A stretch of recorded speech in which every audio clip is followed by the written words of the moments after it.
Bom dia! Começando mais um Despertando com Dharma, dia 3 de outubro, domingo, com o Djavan para-raio catavento. Bom dia, Mauro! Tudo certo aí?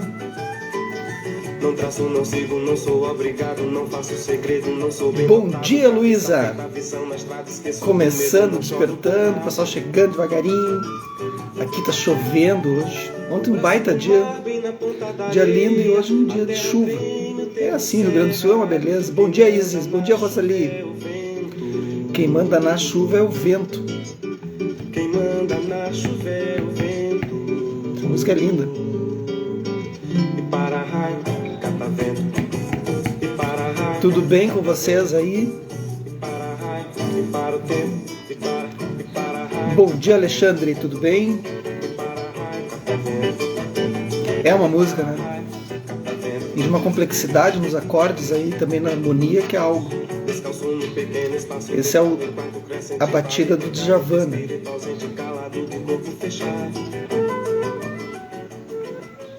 É isso aí, gente. Bom dia, Karin. Tudo certo?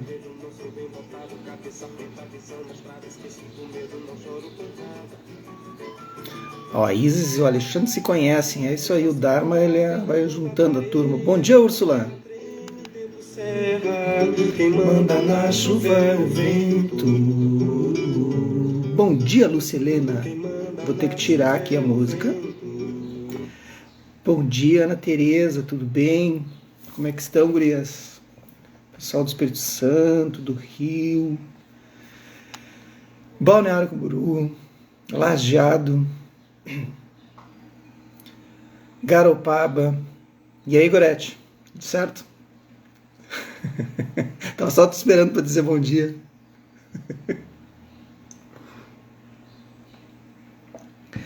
Então vamos lá, gente. Nós estamos lendo A Arte de Viver do Thich Nhat Hanh, esse mestre vietnamita. Então todos vocês já sabem. Dia 11 agora de outubro ele vai fazer 95 anos. Bom dia, Cris. 95 anos. E no ano passado, que a gente leu o outro livro dele, né? Ele também foi bem na época do aniversário dele. Bem interessante. Coincidências. Então vamos lá, a gente parou aqui na página 38. Tem uns subtítulos bem interessantes, assim, ó. Seu amado não é um eu. E o próximo é: que idade você terá no céu? Que legal, né? Vamos lá. Seu amado não é um eu. Bom dia, Rosa. Quando nos prostramos diante de Buda ou reverenciamos Jesus Cristo, estamos reverenciando o Buda que viveu há 2.500 anos ou o Cristo que viveu há mais de 2.000 anos? É uma pergunta. Quem estamos reverenciando? Estamos reverenciando um eu? Nós aprendemos que Buda e Jesus Cristo são seres humanos como nós. Bom dia, Conceição. Bom dia, Emerson. Então a gente faz as referências, né? Todos os seres humanos são constituídos pelos 5 rios, sempre em mutação e em constante fluxo do corpo físico. Das sensações, os 5 rios são os 5 agregados. Quem já estudou comigo, é aquela palavrinha em sânscrito que é skanda. Tem um pessoal aí, a turma que estuda o budismo. Então é os 5 skandhas. O Thich Nhat Hanh vai sempre trazer como 5 rios. Então a gente tem as sensações, a percepção, formação mental. Antes vem a forma, né? Que é que ele não fala, mas é o corpo físico. Corpo físico, sensação, percepção, formação mental e consciência. E isso vai formar esse eu, que a gente diz que ele é mutável o tempo todo. Que as sensações estão mudando, né? Conforme os objetos que a gente vai apreendendo. Entenderam? É fácil, não é difícil. Você e eu, Jesus Cristo e Buda, estamos em contínua mutação. Quando a gente faz uma reverência, aquelas prostrações, eu ia falar antes, depois parei, são prostrações que a gente faz, não é para reverenciar uma imagem do Buda, uma imagem, achar que ele é um Deus, não é isso. A gente faz uma reverência para o Buda interno, faz uma reverência para nós. Então a gente faz 3 vezes, né? Corpo, fala e mente. Mente no coração. corpo, fala e mente. Né? Então faz as reverências. Né? Om Ahum. Está tudo interligado. Tem um monte de ensinamentos aqui, gente. Se eu começar, eu não paro mais. Eu estou no primeiro parágrafo e estou lembrando de falar um monte de coisa. Acho que não, né? Não vou falar. Vamos continuar. Dizer que o Jesus Cristo de hoje é igual ao que viveu há 2000 anos é um erro. Pois nem em seus 30 anos de vida Jesus foi sempre o mesmo. E isso também é verdade no caso do Buda. Aos 30 anos de idade, Buda era diferente do que foi aos 40. E depois aos 80. Ele, assim como nós, viveu em constante evolução. Bom dia, Cláudia, tudo bem? Que bom te ver aqui. Em constante evolução e mutação. Portanto, que Buda queremos? É uma baita pergunta, né? O de 80 ou de 40 anos? Podemos visualizar Buda como um certo tipo de rosto e corpo, mas sabemos que seu corpo é transitório e vive em constante mutação. Ou podemos pensar que Buda não existe mais, ou que Jesus Cristo do passado não está mais presente. Porém, isso também seria incorreto, pois sabemos que nada pode ser perdido. Que pergunta bacana essa, né? Portanto, que Buda queremos? Quando a gente encontra alguma pessoa, vamos trazer para o nosso mundo, né? A gente tem que simplificar sempre os ensinamentos, senão ele não serve para a vida.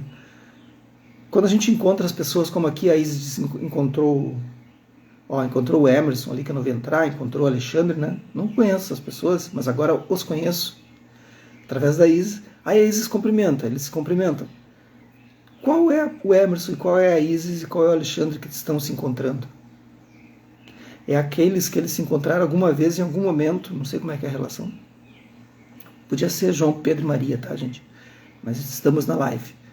E qual é o Emerson, qual é o Alexandre, qual é a Isis que estão se encontrando? Eles estão se encontrando naquele lugar da mente.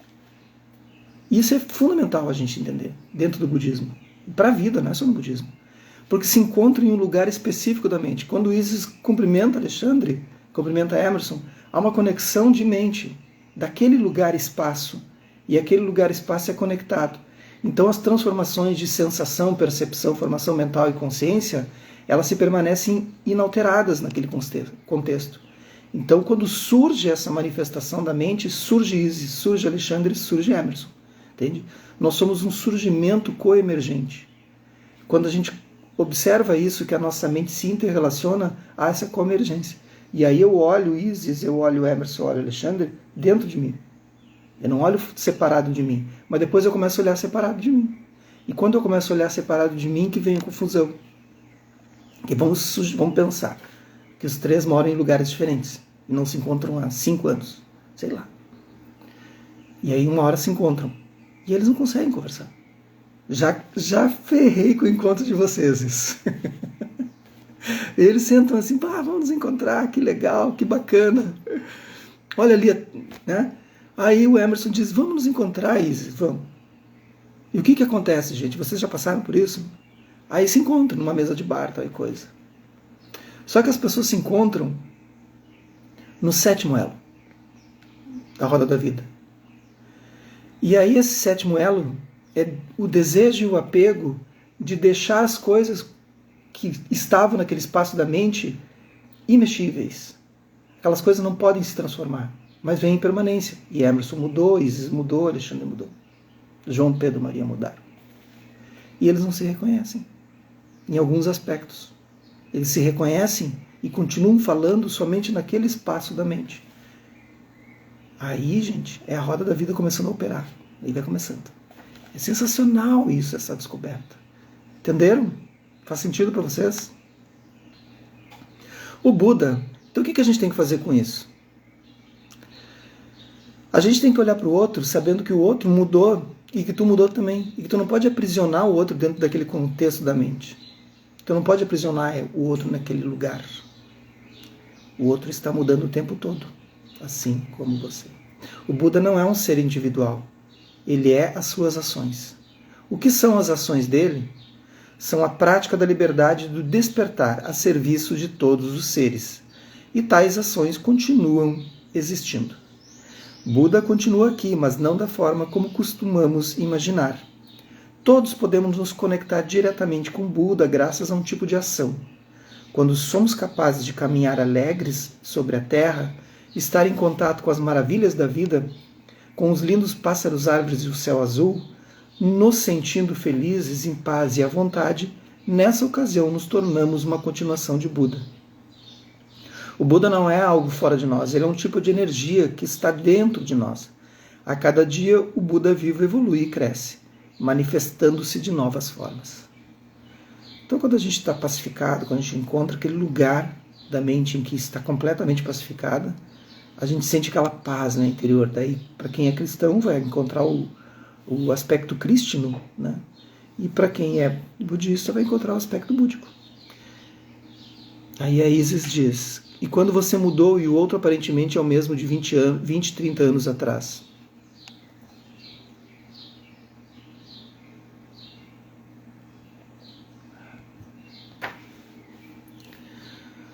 Quando a gente conhece alguém, Isis, é isso. É esse aparentemente de 20, 30 anos atrás, mas o outro mudou também. É aquilo que eu falei, tu não pode deixar aprisionado esse contexto. Mas tem outras coisas também, que quando a gente conhece alguém, a gente faz um checklist das coisas que a gente tem dentro da gente. Quando a gente conhece alguém, a gente reconhece primeiro as coisas, mas a gente não reconhece as coisas no outro. O outro não tem esse significado. Quando eu olho para o outro, olho para uma coisa, lembra que eu já comentei isso, né? Quando eu olho para o outro alguma coisa, eu começo a fazer um checklist das coisas que eu gosto e as coisas que eu desaprovo, que eu não gosto, ou as coisas que são diferentes a mim. E a gente trabalha sempre nesse ponto, assim, nesse nivelamento. E quando eu faço checklist, eu estou fazendo checklist das coisas que eu tenho dentro de mim, das coisas que eu estou conseguindo perceber através das minhas sensações e marcas mentais, entende? Das minhas marcas. Mas o outro não tem nada disso. Lembra quando a gente faz a prática de meditação? Um som é um som. Então eu estou ouvindo os pássaros agora. É só um som, não é nem bonito nem feio. A gente atribui bonito e feio, entende? Mas é apenas um som. Então, quando a gente tem essa clareza, a gente começa a perceber que o checklist é nosso. Mas dá para ir adiante com muita conversa sobre isso. Isso é a roda da vida. Que idade você terá no céu? Na década de 70, em nossa delegação de paz budista em Paris, uma inglesa trabalhava como voluntária. Embora tivesse mais de 70 anos, sua saúde era ótima. E todas as manhãs ela subiu 5 lances de escadas até nosso escritório. Ela era anglicana, dona de uma fé arraigada. Acreditava firmemente que subiria aos céus após morrer, onde se reuniria com seu lindo e gentil marido morto aos 33 anos. Certo dia eu lhe perguntei: após morrer e subir aos céus, onde encontrará seu marido? Ele estará com 33 ou com 70 ou 80 anos? E quantos anos você terá? Será estranho para você, com mais de 70 anos, encontrá-lo com apenas 33? Algumas vezes nossa fé é muito simples. Pô, Tchana também, ele dá uns balde de água fria na pessoa, né? Ela ficou confusa, pois nunca se perguntara isso. Claro, né? Simplesmente acreditava que se reencontrariam. Com o vislumbre do interser, a compreensão de que intersomos um com os outros e com a vida, não precisamos esperar para nos reencontrarmos com os nossos entes queridos. No céu, eles estão aqui conosco, agora. Tudo bem, né? É uma forma. É uma forma de pensar. Nada está perdido. Gente, eu vou avançando. Se vocês não têm perguntas, vamos discutindo o livro. Podem ir, vamos devagarinho. Hoje é domingo, né? Vamos devagarinho, sem pressa. Vocês podem perguntar, podem tirar dúvida. Podem pedir que eu repita uma frase. Às vezes tem um delay aqui, tem um tempo, né? Aí eu pergunto e eu espero um pouco, porque eu acho que tem 1 minuto de delay.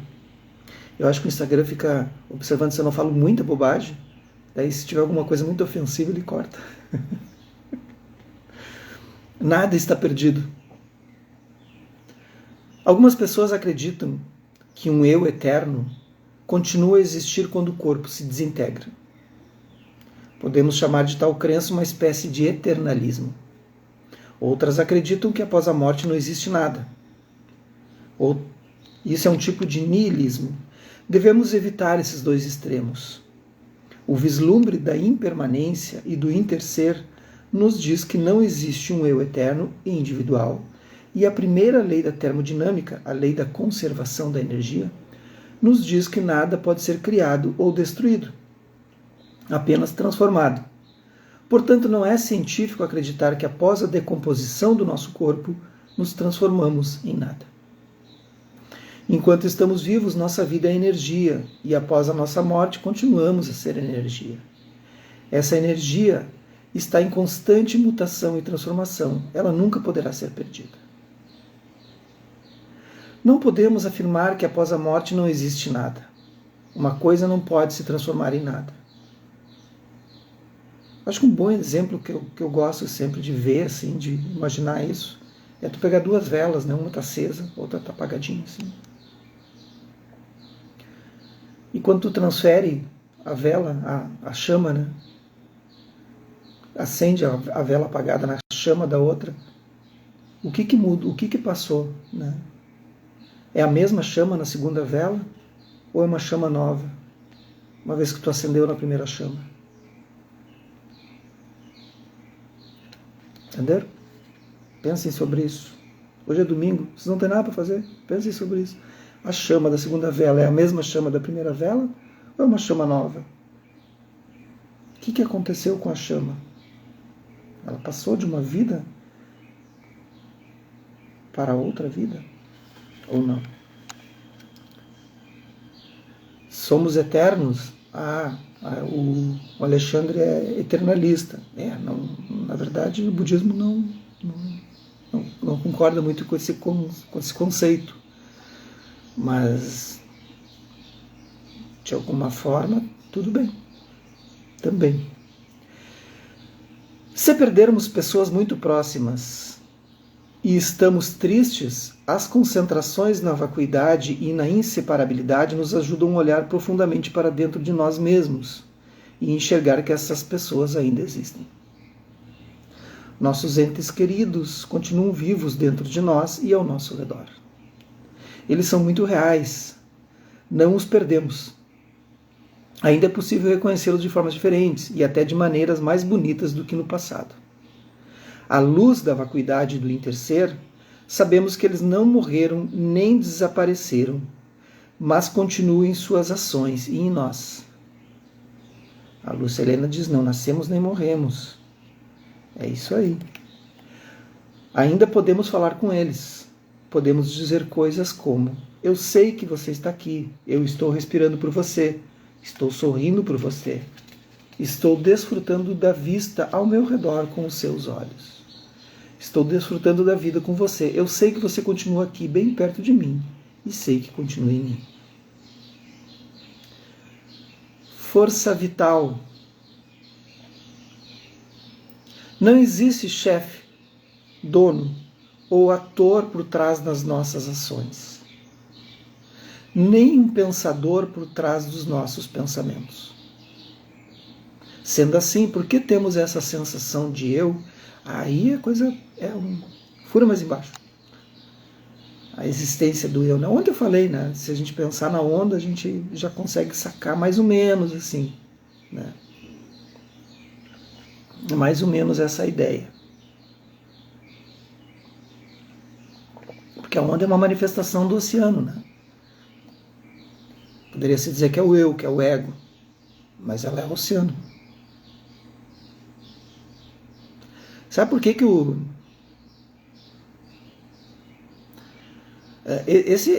essa fissura do budismo, assim, de falar sobre o eu e tudo mais, não é só porque a psicologia também hoje tá super... Entendeu o que é isso, né? O próprio Freud com o id, né? Mas tem que entender o contexto também. Nós estamos agora, vamos voltar, vamos lá em 2.500, 2.600 anos atrás. Antes ainda, vamos a 4.000 anos. 4.000 anos. Tá? Quando surge todo o sistema assim, de pensamento bramânico, que é o hinduísmo hoje. E aí o Buda chega a 1500 anos depois desse modelo, ou a 2600 anos atrás. Tá? Esse sistema já estava lá naquele contexto indiano. E que pregava que o eu, ele era eterno, como está dizendo o Alexandre. Né? Que nós temos um Atman, que é o eu, tá? Ou alma, como eles traduziam também. Mas por que eles traduziam isso? Por que o yoga coloca muito isso, né? Que nós temos um Atman, né? Através da ideia do Shiva. E aí o Buda vem e quebra com isso. Mas por que ele quebra com isso? Ele não quebra só por birra. Ele vai dizer, não, existe, na verdade não existe eu, é Anatman, ou Anatma. Né? Porque não há esse eu eterno. Essa construção eterna de um eu que passa para o outro. Porque quando eles estavam mantendo esse sistema, eles estavam mantendo, na verdade, um sistema de aprisionamento social. Existia e existe ainda hoje, mas com menos intensidade, mas naquela época, lembro das castas, né? Já comentei aqui várias vezes, mas as castas, né, dos brahmanes,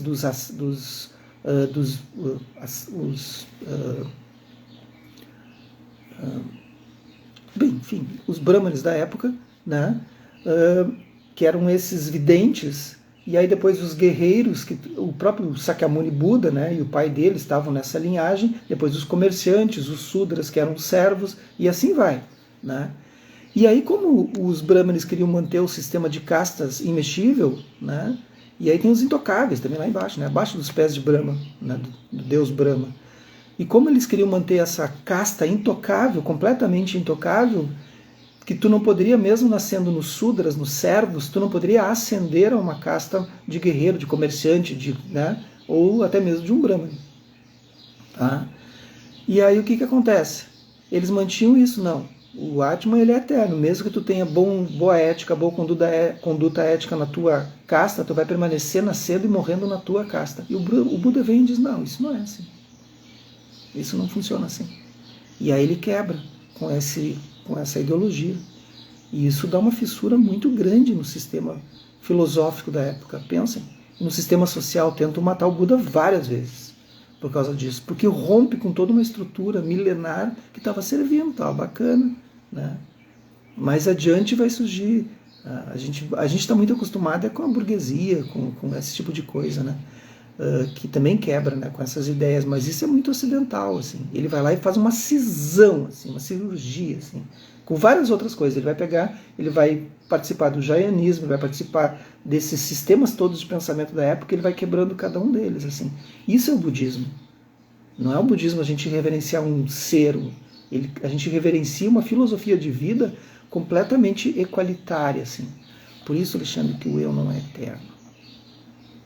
Mas eu entendi o que tu quer dizer. O eu é eterno porque a gente pensa nele, né? E nesse sentido ele é eterno, sim. A gente vai passando de uma vida para outra através das nossas memórias. A liberdade, o Mauro vai dizer assim, a liberdade que o budismo nos oferece é porque em algum lugar, em algum momento, nós mesmos iremos experienciar cada uma dessas verdades. Tudo a seu tempo. O budismo ele te dá uma liberdade, de verdade mesmo. Tudo depende de ti. Boa, Mauro. Então, força vital. Não existe chefe, dono ou ator por trás das nossas ações. Nem um pensador por trás dos nossos pensamentos. Sendo assim, por que temos essa sensação de eu? Então, o budismo é disruptivo. Ele quebra com as estruturas sociais. Na psicologia budista, a parte da nossa consciência com a tendência de criar essa sensação é conhecido em sânscrito como manas. E manas é o equivalente ao que Freud na psicanálise chamou de id. Ela se manifesta nas profundezas de nossa consciência. É nosso instinto de sobrevivência e sempre chama nossa atenção para evitarmos a dor e buscarmos o prazer. Manas vive dizendo, isto sou eu, este é o meu corpo, isto é meu, pois não consegue perceber a realidade com clareza. Ela tenta proteger e defender o que erroneamente acredita ser o eu. Porém, isso nem sempre é boa para a nossa sobrevivência. Manas não conseguem enxergar que somos feitos apenas de elementos não eu. Lembra dos elementos não eu, elementos não flor? E que aquilo que ela acredita ser o eu não é uma entidade individual. Não consegue enxergar que sua visão errônea do eu pode nos trazer muito sofrimento e nos afastar de uma vida feliz e livre. Contemplando a interconexão entre nosso corpo e meio ambiente, podemos ajudar manas a transformar seus erros e a enxergar a verdade. Não precisamos livrar de manas, pois ela é uma parte natural da vida. Ela chama o corpo de eu e meu, porque um de seus principais papéis é manter nossa força vital. Essa força vital é o que Henri Bergson, um filósofo francês do século XX, chamou de élan vital. Para quem é aí da filosofia. Como qualquer espécie, nós queremos viver e temos uma forte tendência a nos apegar e proteger nossa vida, defendendo-nos do perigo. No entanto, devemos ter o cuidado de não permitir que nossos instintos de autopreservação e autodefesa nos levem a pensar que somos donos de um eu individualizado. O vislumbre do interser e do não-eu podem nos ajudar a usar a força vital, que Freud chamou de sublimação, para agir na vida protegendo e ajudando os demais, perdoando e reconciliando, ajudando e protegendo a Terra. Só terminar esse subcapítulo aqui. Certo dia, sem querer,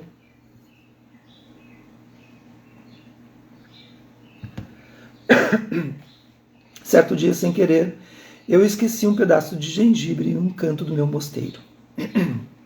Um tempo depois, acabei descobrindo que ele brotara. Aquele toco de gengibre estava gerando uma planta. Em seu interior havia vida. O mesmo pode acontecer com uma batata. Em tudo existe essa vitalidade de querer seguir em frente e ser continuado. Isso é muito natural. Todas as coisas querem viver, por isso coloquei o gengibre em um vaso com um pouco de terra e deixei que crescesse. Quando uma mulher fica grávida, existe uma força vital guiando o desenvolvimento da criança. A força vital da mãe e a força vital do feto não são a mesma coisa, nem são diferentes. A força vital da mãe entra na criança e a da criança entra na mãe. Elas são uma coisa só e pouco a pouco se separam uma da outra. Porém, certas vezes, pensamos que quando um bebê nasce, ele passa a ser um eu individualizado, como se seu corpo, suas sensações, suas percepções, suas formações mentais e sua consciência fossem diferentes do que existe na mãe. Podemos pensar que é possível separar a criança da mãe, mas a verdade é que uma relação de continuação persiste. Olhando para a criança, vemos a mãe, e olhando para a mãe, vemos a criança. Quando a gente olha para uma folha, a gente vê a árvore. Quando a gente olha para a árvore, a gente vê a folha. Quando a gente olhar para uma flor, a gente vê o lixo. Vamos fazer uma prática de estabilização, curtinha, só para a gente dar uma respirada. Pode ser? Se coloque na postura, por favor. Já se coloque na postura, quem vai continuar a prática depois, eu aconselho a continuar e entrar nessa vibe.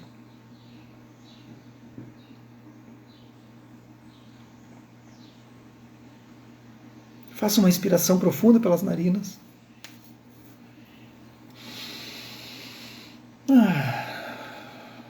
Soltem.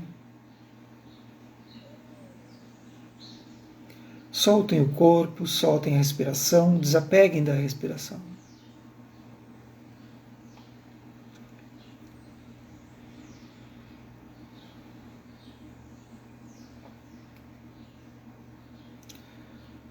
Deixem que o corpo relaxe por uns instantes.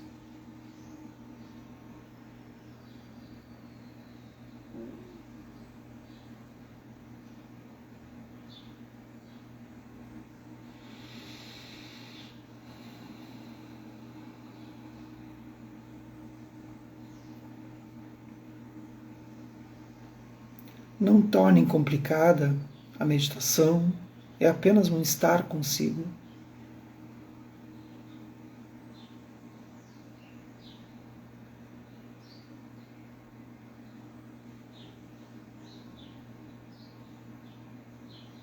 Apenas observe as sensações do corpo.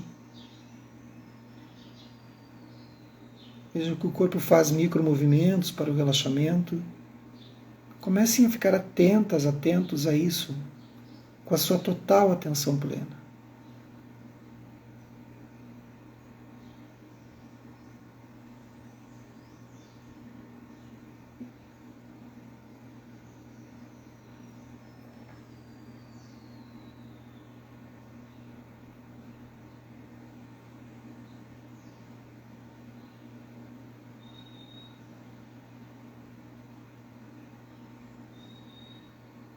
Há um universo inteiro nessa parte do corpo, no nosso corpo e na nossa mente, que a gente pode observar.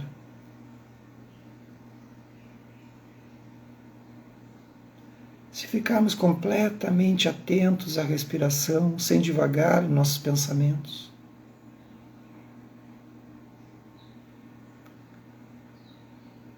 esses vislumbres, esses insights se revelarão. Observe. Apenas observe.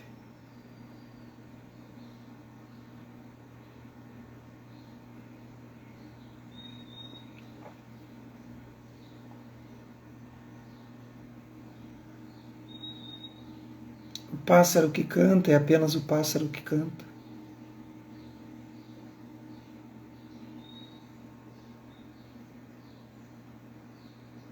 Se houverem outros sons à sua volta, é apenas um som à sua volta. Apenas observem as coisas como elas são.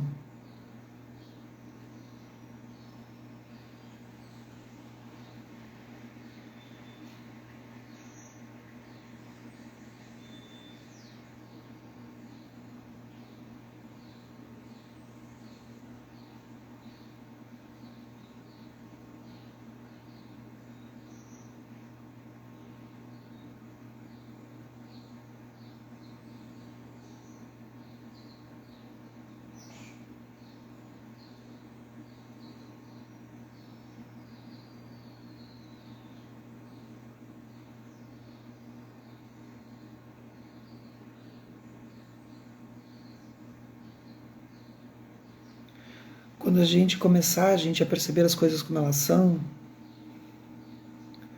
vocês vão dissolver essas sensações, percepções, essas formações mentais e essa consciência condicionada. Certo? Que os mestres desse nosso encontro, dessa nossa prática, se expandam e toquem a todos, todas, que nós possamos tornar um caminho iluminado. Bom dia, bom domingo para todos vocês e até amanhã. Curtam